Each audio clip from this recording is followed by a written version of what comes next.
আসসালামু আলাইকুম রহমতুল্লাহি ওয়া বারাকাতুহু। আশা করি সবাই ভালো আছেন। তো আমার জন্য সবাই দোয়া করবেন, আপনাদের জন্য আমি দোয়া করি। ইয়ামানিল্লাহ।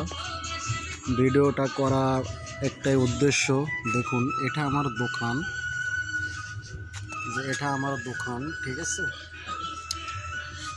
এই দোকান থেকে শুরু করে একটু এদিকে আসুন, ঠিক আছে, একটু এদিকে আসুন, আপনাদের একটা জিনিস দেখাবো, তার জন্য আর কি ভিডিওটা করা। এই দেখেন একটা মসজিদ, এখানে একটা মসজিদ, আর ঠিক এই পাশে দুটো কবর রয়েছে।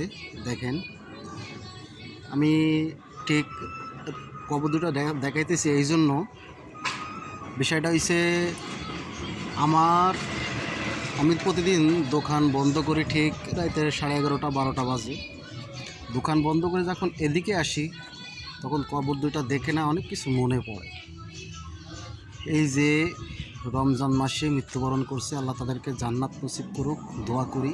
ঠিক দোকানের গায়ে কিন্তু দেখতে পাচ্ছেন কবর দুটো, স্বামী স্ত্রী একই জায়গায় ঘুমিয়ে আছে।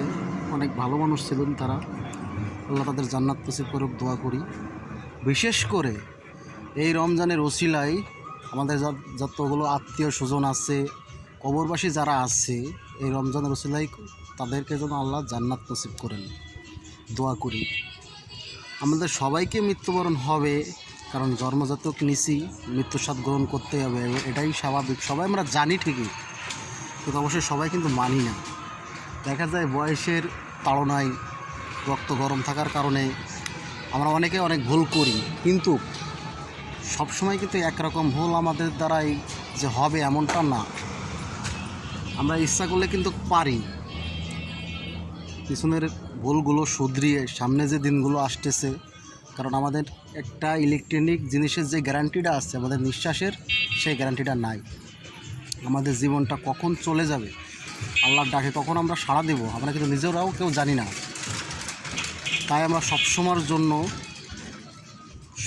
জন্য মাথায় থাকতে হবে যে আমাদের মৃত্যুর স্বাদ গ্রহণ করতে হবে, ঠিক আছে। তাই যেখানে আমরা থাকি, যেখানে যে কর্ম করি, আজান দিলে নামাজে দাঁড়িয়ে যাব, মসজিদ যখন ডাক দিবে তখন আমরা চেষ্টা করব অন্তত ফরজ নামাজটুক আদায় করে, যারা ব্যবসাদার বাইরে আছি আমরা ফরজ নামাজটুক আদায় করে দরকারে আমরা চলে আসব, নামাজ বাদ দেওয়া যাবে না, ঠিক আছে। তো আমার যদি ভুল ত্রুটি হয়ে যায়, আশা করি আমার ক্ষমা দৃষ্টিতে দেখবেন। আর বিশেষ করে আমি একজন মূর্খ মানুষ, আসলে বেশি লেখাপড়া করতে পারি নাই, কোনোরকম জীবন চলার মতন আর কি, কোনোরকম আর কি নামটা সই করতে পারি। তো আমার জন্য দোয়া করবেন। আরও ছোটো একটা ব্যবসা করে খেতেছি, যেন মা বাবাকে নিয়ে বাকি দিনগুলো চলতে পারি, হালাল পথে উপার্জন করে খেতে পারি, এতটুকু আমার জন্য দোয়া করবেন।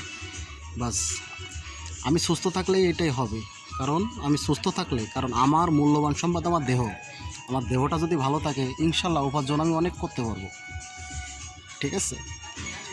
তো যাই হোক, আমি দোয়া করি আপনারা ভালো থাকুন, যেখানে আছেন সেখানে ভালো থাকুন।